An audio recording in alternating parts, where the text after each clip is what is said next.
everyone. Welcome to part 3 of chapter 11. Today we're going to talk about Avogadro's law, STP, and molar volume. This will pull together everything we've been talking about with respect to gases. So let's jump in.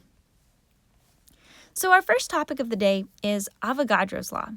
So you remember Avogadro. We talked about him several chapters ago when we were talking about the mole. And Avogadro said that 1 mole was equal to 6.022 times 10 to the 23rd of whatever that thing is, right? Kind of like we say that a dozen is 12. And that's what we know him best for. But he's also really well known for Avogadro's law, which states that the volume of a gas is directly related to the number of moles of a gas. And this is true when temperature and pressure are held constant. So what does this mean? When I think about Avogadro's law, I like to think about blowing up a balloon. Essentially, if you were to blow up a balloon, right, you continually kind of put more air in, right? You puff more air in to the balloon and it gets larger and larger and larger as you continue to blow it up. And this makes sense to us because we have experience with this in our daily lives. As you blow up the balloon, it gets larger. But this is true because as we blow up the balloon, we are putting in more and more moles of gas. So this says, as we get more moles of gas, the balloon gets larger.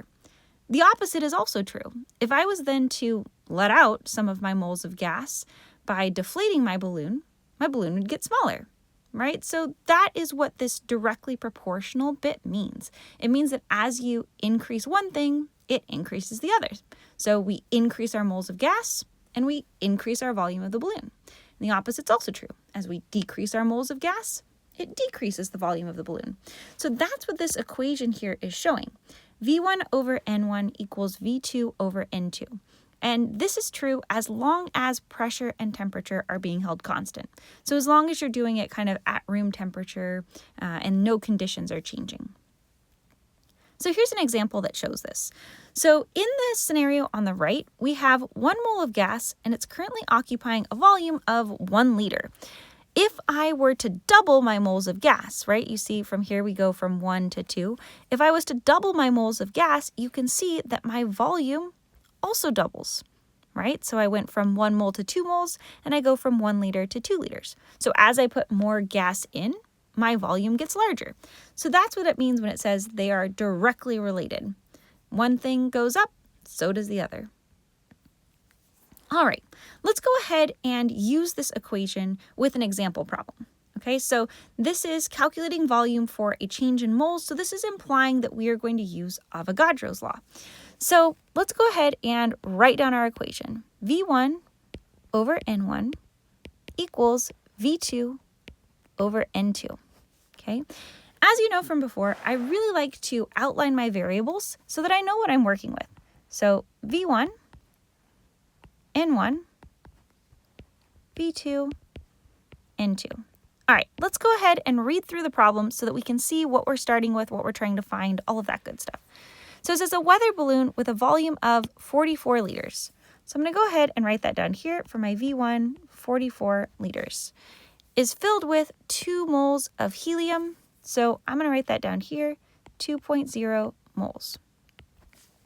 It's asking for what is the final volume in liters. So that implies we're trying to find V2, and I'm going to write liters here just so I remember that that's what my unit needs to be.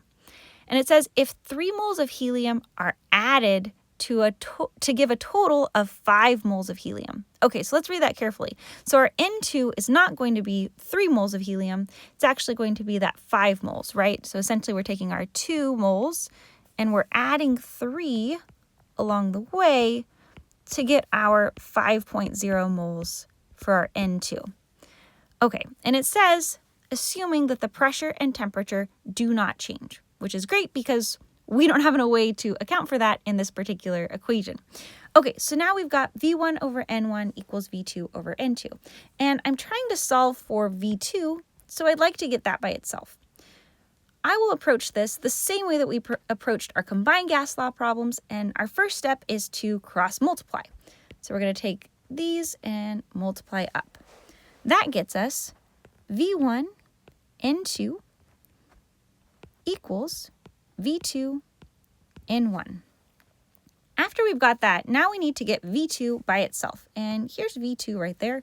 In order to get V2 by itself, we'll divide both sides by N1.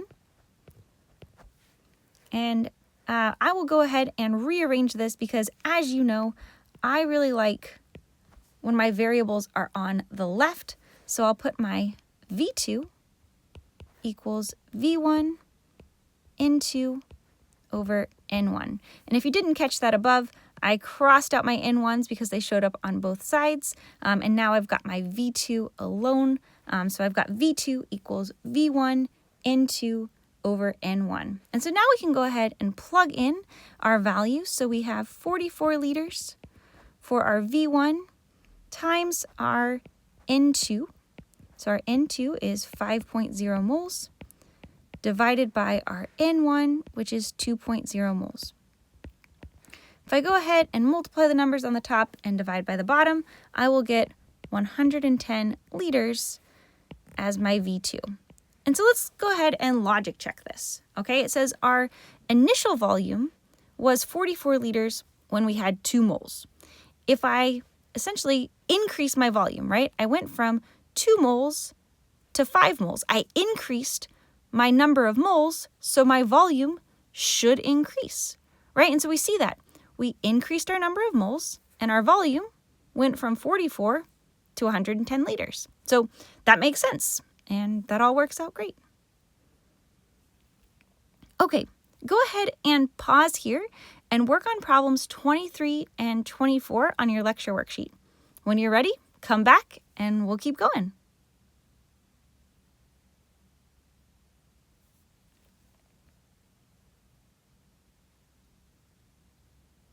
Alrighty, so now we're going to talk about STP.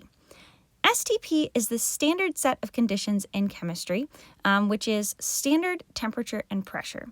What's really cool about STP is that this allows us to compare results that are done anywhere in the world with anywhere else in the world, which is really neat. So saying that something is done at STP implies a set of conditions. So it implies our standard pressure or anything that's equivalent. So by equivalent, I mean like 760 millimeters of mercury or 760 torr or 101.3 kilopascals, right? All of that is standard pressure. And our standard temperature is 0 degrees Celsius or 273 Kelvin. And as you know, we need to use that Kelvin value when we talk about our gas laws. So that is usually how we'll see it in this gas laws chapter. So typically we'll use 1 atm and 273 Kelvin as STP. So again, STP allows us to compare something at standard temperature and pressure with something that's not, which is really cool. Okay, let's go ahead and try out this STP when we have a combined gas law problem. So if you remember, in our previous lecture, we learned about solving combined gas laws. So that's the problem that we're doing now. Essentially, that'll be a nice review for us. And we'll see how we can use STP in conjunction with our combined gas law problem. All right, so since it says it's a combined gas law problem, I'm going to go ahead and write down that formula, which is P1V1 over T1 equals P2 V2 over T2. Okay, so let's outline our variables. So we've got P1, V1, T1, P2, V2, and T2. Okay, so it says a sample of neon gas used in a neon sign has a volume of 15 liters at STP. So again, this will give us a good way of seeing how that shows up in a problem. So our volume is 15 liters. So I'm going to go ahead and write that down for my V1. And then it says at STP. So again, that is saying at standard temperature and pressure. So we need to know what those are. So from our previous slide, our standard temperature is 273 Kelvin, and our standard pressure is 1.0 atm. So anytime you see that STP, it's telling you what the temperature and the pressure are. It's saying, okay, your pressure is 1 atm, or anything that's equivalent, and 273 Kelvin is your temperature, or, 0 degrees Celsius, which is equivalent. All right, so the problem says, what is the volume? So we're solving for V2, and it asks for it in liters, of the neon gas at 2 atm and negative 25 degrees Celsius. So that 2 atm is our pressure, and negative 25 degrees Celsius is our temperature, right? But we can't use that negative 25 degrees Celsius because we can't use Celsius in our gas law problems. So we'll go ahead and we will add 273 to convert it to Kelvin, which gives us 248 Kelvin. All right, now we're ready to solve our problem. So again, I like to solve anything that's got something in the denominator by starting off by cross multiplying. So we'll multiply up like this to cross multiply, which will give us P1 V1 T2 equals P2 V2 T1. All right, so we're solving for V2 in this particular problem. So in order to get V2 by itself, I'm going to divide both sides by P2 and T1.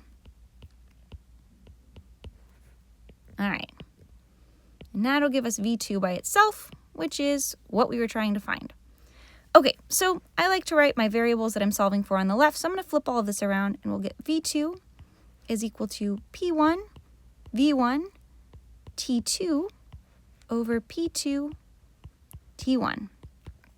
Alrighty, so let's go ahead and plug stuff in. So our P1 is 1.0 atm. Our V1 is 15 liters. T2 is 248 Kelvin. Our P2 is 2.0 atm. And our T1 is 273 Kelvin. All right, so if we multiply that out, divide by everything, we will get 6.81 liters as our final answer. So when we have these STP and combined gas law problems, it doesn't change anything about how we solve the problem. It's still just a combined gas law problem. The only thing that's new is that it's telling us the temperature and pressure of one of our conditions. That's it. That's all it is.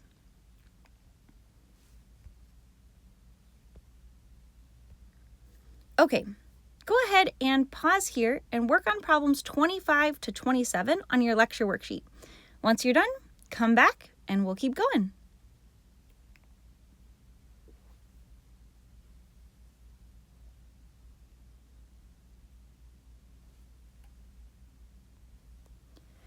Alrighty, so at standard temperature and pressure, what's really, really cool is that 1 mole of any gas occupies a volume of 22.4 liters.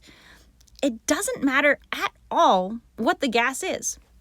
If you have a gas and it's at standard temperature and pressure, the volume is 22.4 liters. Isn't that awesome? I think that's really cool. And it's essentially, if you're trying to, kind of grasp what is 22.4 liters, it's approximately equal to the volume of 3 basketballs. So if you put 3 basketballs kind of side by side and imagine them all as one, that would be about 22.4 liters. But again, at standard temperature and pressure, 1 mole of any gas equals 22.4 liters. So what's really cool is this actually gives us a new conversion factor that we can use in our train tracks, right? So what we've learned here is that 1 mole of any gas is equal to 22.4 liters. Super cool. So what this does is it allows us to compare our volumes of gas if they have the same number of moles. So like here, we have 1 mole of helium on our left, right? So we have 4 grams of helium, which gives us 1 mole. And if it's at 273 Kelvin and 1 atm, that's standard temperature and pressure, its volume is 22.4 liters. The same can be said of 32 grams of oxygen, which is again 1 mole. If we have it at standard temperature and pressure, it's still 22.4 liters. And the same for nitrogen. If we have 28.02 grams of nitrogen at standard temperature and pressure, that's 1 mole, we get 22.4 liters. So as long as we have standard temperature and pressure and 1 mole of our gas, we have exactly 22.4 liters, which is really cool. So here is our new equality, which we can use as a conversion factor. So it's saying that 1 mole of our gas is equal to 22.4 liters. And as you know, when we use these in our conversion factors, right, we can say 1 mole of a gas over 22.4 liters, or we can put 22.4 liters on the top and 1 mole on the bottom. It really just kind of depends on how we need our units to cancel when we're writing out those train tracks. So let's go ahead and see an example problem. So this problem says, what is the volume in liters of 64 grams of O2 gas at STP? Okay, so again, we see a gas at STP. What's really cool is when you have a gas at STP, we can say, okay, 1 mole is equal to 22.4 liters. That is a conversion available to you as long as it's a gas, so be careful. We can't use it for solids, we can't use it for liquids, only for gases, and only if they're at STP. But if they are, then it's a really cool way to convert between moles and liters. Okay, so we're going to approach this problem just like we'd approach any other problem. We look for the number in the problem. This says, what is the volume in liters of 64 grams of O2? So I'm going to take that 64.0 grams of O2, and I'm going to put that at the beginning of my train track here. Okay, so in order to use this conversion that we've written up there, right, that equality, we need to convert our grams into moles, right? Because then we can use this to convert moles into liters. So right now we have grams of O2. And the way that we'll convert grams to moles is we'll use our molar mass. So we can say our 1 mole of O2, right? And we need to go ahead and find the molar mass of that.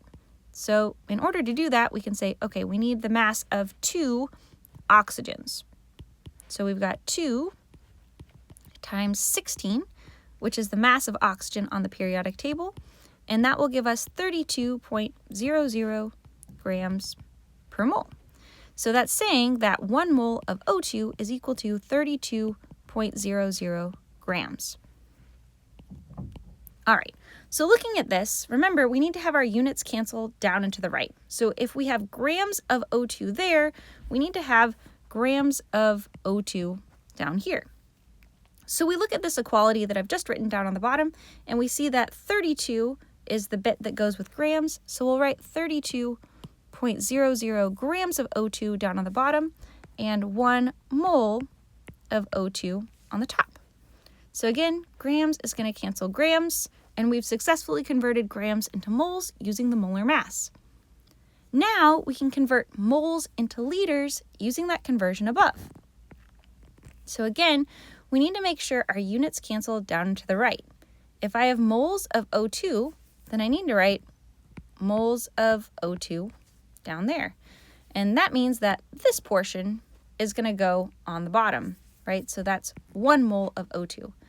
And remember, when things are equal, they get stacked. So if this 1 mole goes on the bottom, that means the 22.4 liters has to go on the top because they're equal to each other. Just like when we used this conversion down here, 1 mole is equal to 32 grams, right? When they're equal, they got stacked. Same as when we're using this new conversion factor, which is the molar volume. All right, so again, we're going to make sure our units cancel. Moles of O2 cancels moles of O2. We're left with liters of O2, which is what we're trying to find, so that's great. And now we're all set up to multiply the numbers on the top and divide by the numbers on the bottom. So if I do 64 times 1 times 22.4 divided by 32 divided by 1, I'll get my answer, which is 44.8 liters of O2.